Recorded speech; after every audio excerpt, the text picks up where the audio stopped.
Muy bien, hoy vamos a tocar el tema de lo que son las distribuciones de frecuencias. En primer lugar, el estudiante ya tiene que estar capacitado en saber reconocer con qué tipo de variable está trabajando para poder construir estas tablas de frecuencia. En la primera situación vamos a ver cuando nosotros estamos tratando una variable de tipo cualitativo. Para ello, nosotros, ¿cómo construimos su tabla de frecuencias? Lo primero que hacemos es determinar la columna de la variable en la cual nosotros simplemente registramos las categorías que toma cada variable, las categorías que toma la variable cualitativa. De esa forma, nosotros vamos a realizar el conteo, ¿no? que es el número de datos que tiene cada categoría, generando de esta forma lo que son las frecuencias absolutas en función al conteo. La característica que tiene que la suma, ¿sí?, de estas frecuencias absolutas es igual al total de datos, ¿no? Muy bien, ahora veamos un ejemplo. Nosotros tenemos el siguiente problema y lo primero que el estudiante tiene que es identificar la variable de estudio. En este caso, mi variable de estudio para mí es estado civil de 20 trabajadores. Estado civil, la variable. Es una variable cualitativa simplemente nominal y tenemos 20 trabajadores. Por lo tanto, para construir la tabla de frecuencias, nosotros anotamos lo que habíamos indicado, las categorías que toma la variable, ¿no? ¿Cuáles son? Casado, acá. Luego tenemos soltero y unión libre. Esas son las categorías que toma la variable. Y luego procedemos a contar cuántos casados tenemos, ¿sí?, y cuántos solteros se tienen. Luego cuántos unión libre. De esta manera estamos generando lo que son la frecuencia absoluta, con la característica que habíamos indicado que el total de datos, esta suma, me tiene que dar el total de datos. Bien, vamos ahora a ver cómo es la estructura de una tabla de frecuencias para una variable cuantitativa, ¿sí?, pero que es discreta. Variable cuantitativa discreta. Su estructura nos recomienda para este tipo de variables simplemente anotando acá, ¿sí?, en esta parte solamente anotamos los diferentes valores que toma la variable cuantitativa discreta. Los diferentes valores. Y luego procedemos obviamente al conteo y luego tenemos lo que se llaman las frecuencias absolutas. A los diferentes valores que toma la variable, como no tienen intervalos, es lo que se llama intervalos de clase única. Siempre tenemos que tomar en cuenta que la suma de las frecuencias absolutas me da el total de datos. Veamos un problema. Bien, en el problema, como había indicado anteriormente, nosotros tenemos que identificar primero la variable de estudio. En este caso, la variable de estudio vendría a ser el número de hijos de ¿quién? De 30 familias. Entonces, la variable es cuantitativa, discreta, y ahí tienen los datos. Entonces, pues como tenemos la estructura para este tipo de variables, y que nos sugiere que tenemos que anotar los diferentes valores que toma la variable. Ahí está, mi variable de estudio es número de hijos y los diferentes valores que toma es el 0, el 1, el 2, 3 y 4. No hay más otros valores que toma la variable, ¿no? 0, 1, 2, 3 y 4. Bueno, volvemos a realizar el conteo, es decir, cuántas familias tienen 0 hijos, un hijo, etc. De esta manera estamos obteniendo lo que vendría a ser el número de familias, las frecuencias absolutas, como la característica que tiene que darme que la suma de las frecuencias absolutas me da el total de datos. Bien, aquí está nuestra tabla con clase única.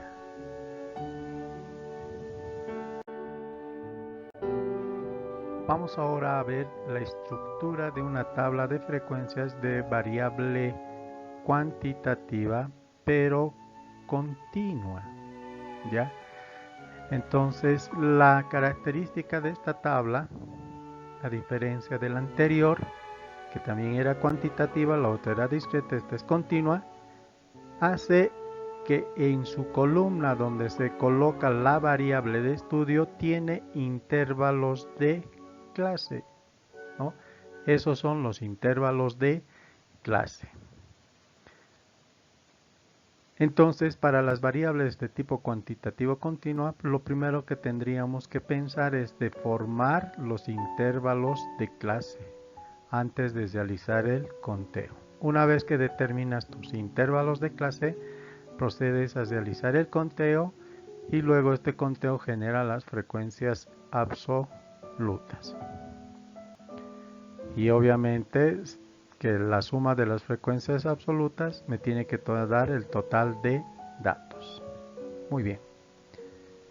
Entonces ahora veamos cómo determinamos, ¿sí?, los intervalos de clase. ¿Cómo se determinan los intervalos de clase? Vamos a indicar el procedimiento o el algoritmo para realizar aquello. Bien, primero, ¿qué es lo primero que tenemos que hacer? Determinar el número de intervalos, que lo vamos a denotar con K. Y para ello tenemos dos métodos. Un primer método y acá tenemos otro segundo método. El primer método para determinar el número de intervalos K refiere simplemente a sacar la raíz cuadrada del total de datos. Es decir, este primer método tenemos que tomar en cuenta que generalmente se aplica cuando el total de datos es pequeño. ¿Sí? Aquí estamos dando una cota de 200 y en esa situación nosotros podemos sacar el número de intervalos realizando esta operación. En cambio, si nosotros tuviéramos una cantidad mayor a 200, digamos 500 datos o 1000 datos, en ellos se aconseja para obtener el intervalo la regla de Stugel, que se define como 1 más 3.322 por el logaritmo en base 10 del total de datos. Una vez determinada, ya sea por el proceso A o por el proceso B, el número de intervalos, nosotros procedemos a encontrar lo que se llama determinar el rango o recorrido. Para eso se define este rango recorrido como la observación más grande menos la observación más pequeña, simplemente haciendo la diferencia entre el grande y entre el máximo y el mínimo. Muy bien, finalmente es posible ahora encontrar lo que se llama el ancho de clase del intervalo, que simplemente va a ser la división o el cociente entre el recorrido y el número de intervalos que uno ha definido. Muy bien, pasemos a resolver el siguiente problema. A continuación dice, se dan las notas de 35 alumnos. Habíamos indicado primero que siempre debemos reconocer la variable de estudio que estamos tratando. En este caso son notas o calificaciones de 35 alumnos. ¿Qué tipo de variable es? Cuantitativa continua. ¿De acuerdo? Como es entonces cuantitativa continua, nosotros tenemos que tomar la sugerencia de la estructura para este tipo de variables, que decía que tiene que construir con intervalos de clase. Para ello, lo primero que hacemos es determinar el número de intervalos. Estamos viendo por el primer método que está en el inciso A, ya que tenemos simplemente 35 datos, ¿no? Entonces, como es poco, sacamos la raíz cuadrada del conjunto de datos, que es raíz de 35, esto me da 5,916. Para tener un número entero, lo que nosotros realizamos es siempre tomar el valor próximo o el entero más próximo de la parte entera, no con la clásica regla de redondeo, sino como acá tiene decimales, yo directamente tomo el entero más próximo, que vendría a ser el valor de 6. Muy bien, con esto estamos determinando que mi tabla va a tener 6 intervalos de clase. Bueno, ahora procedemos a hallar el rango y el recorrido de nuestro conjunto de datos, viendo cuál es el máximo y cuál es el mínimo. Muy bien, ahí tienen ustedes que el máximo es 91 y el mínimo es 33. Y la diferencia de estos me da 58. Bueno, ahora sí es posible determinar nuestro ancho de clase de mi tabla, que es simplemente el recorrido, que es 58 dividido entre el número de intervalos que hemos definido, que es 6. Y este resultado me da que es 9,667. Acá de esta forma nosotros vamos a determinar nuestra longitud. Pero igual que en el inciso A, ¿no? Vamos a tomar el entero más próximo de la parte entera, porque tiene decimales. Como acá es 9, entonces mi ancho de clase va a ser 10. Muy bien, ya tengo mi número de intervalos, ya tengo mi ancho de clase. Con esto voy a proceder a encontrar mi tabla de distribución de frecuencias. Muy bien, entonces empezamos primero a construir nuestro intervalo de clase para mi variable, que es notas. Empezamos por el valor mínimo, ¿sí? Que es 33, y vamos sumando. Como hemos determinado que el ancho de clase tiene que ser 10, entonces sumamos 33 más 43 más 10, 43. 43 más 10, 53, y así sucesivamente, hasta que el último intervalo incluya el valor máximo, ¿no? El 91 esté incluido en este intervalo. Para realizar el conteo tenemos que tomar en cuenta lo siguiente: que estos valores de acá son lo que se llama límites cerrados, y los valores de acá es lo que se denomina límites abiertos. ¿Por qué es necesario definir esto? Porque si nosotros tenemos un valor como por ejemplo 53, este 53 ¿en qué intervalo va a tabularse? Y como nosotros estamos definiendo que estos valores son abiertos, entonces el 53 no está incluido acá, sino en este intervalo, ¿sí? En ese intervalo. Por lo tanto, ese valor se tabulará acá. Entonces, y así procedemos a hacer el conteo, y este conteo hemos indicado que genera las frecuencias absolutas, ¿no? Este es el número de alumnos. Y acá podemos ver que la mayor parte de las calificaciones que tienen es entre 53 a 63 y 73 a 83. Y obviamente que el total de datos, si hemos hecho un buen conteo, la suma de estas frecuencias absolutas me da el total de datos, que vendría a ser 35. Muy bien. Entonces, podemos indicar algún término que se maneja en estadística, indicar que la tabla de frecuencias completa va a ser cuando se aumentan algunas columnas a las tablas. La primera columna, que bueno, ya es consecuencia del conteo, hemos dicho que es la frecuencia absoluta, ¿sí? El n sub i, consecuencia del conteo. La segunda columna que podemos aumentar es la frecuencia relativa. Y la frecuencia relativa simplemente es el cociente o la división entre la frecuencia absoluta dividido entre el total de datos. Entonces, esa es la expresión de cálculo. Luego también podemos aumentar la frecuencia absoluta acumulada, que la denotamos con n sub i, frecuencia absoluta acumulada. El proceso para encontrar esta columna parte de este algoritmo. La primera frecuencia absoluta acumulada es igual a la frecuencia absoluta. Primer principio.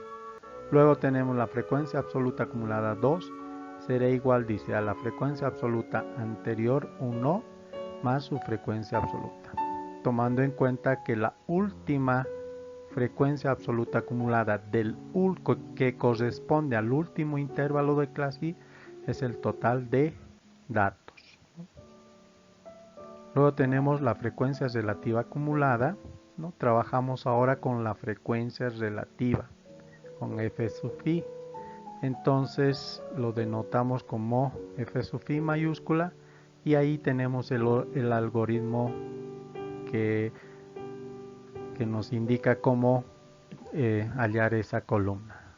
La primera frecuencia relativa acumulada será igual a la frecuencia relativa 1. ¿no? La frecuencia relativa 2 será a la anterior más la relativa que corresponde. Y la última frecuencia relativa acumulada del último intervalo de clase siempre va a ser la unidad.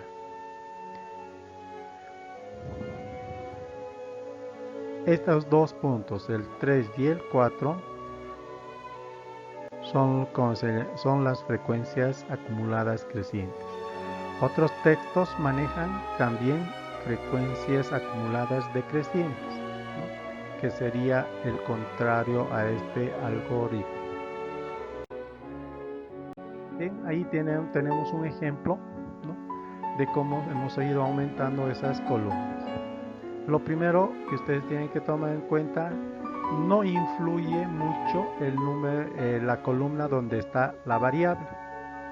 Acá, por ejemplo, estoy tomando el ejemplo de que mi variable es cuantitativa discreta, ¿no? Y ahí están los valores que tomaba, pero también tienen que tomar en cuenta que aquí puede ser variable cuantitativa continua, puede ser cualitativa, etc. En cualquiera de esas tablas siempre vamos a tener la frecuencia absoluta, ¿no? N sub i. Acá está la frecuencia relativa, la acumulada, la frecuencia relativa acumulada. Bueno, esas son las columnas que uno puede aumentar y a esta tabla es lo que se denomina una distribución de frecuencias completa, con las características que habíamos indicado, que el último intervalo, ¿no? Ahí el última frecuencia acumulada es 1 y acá me da la frecuencia absoluta acumulada, que es el total de datos. Muchas gracias.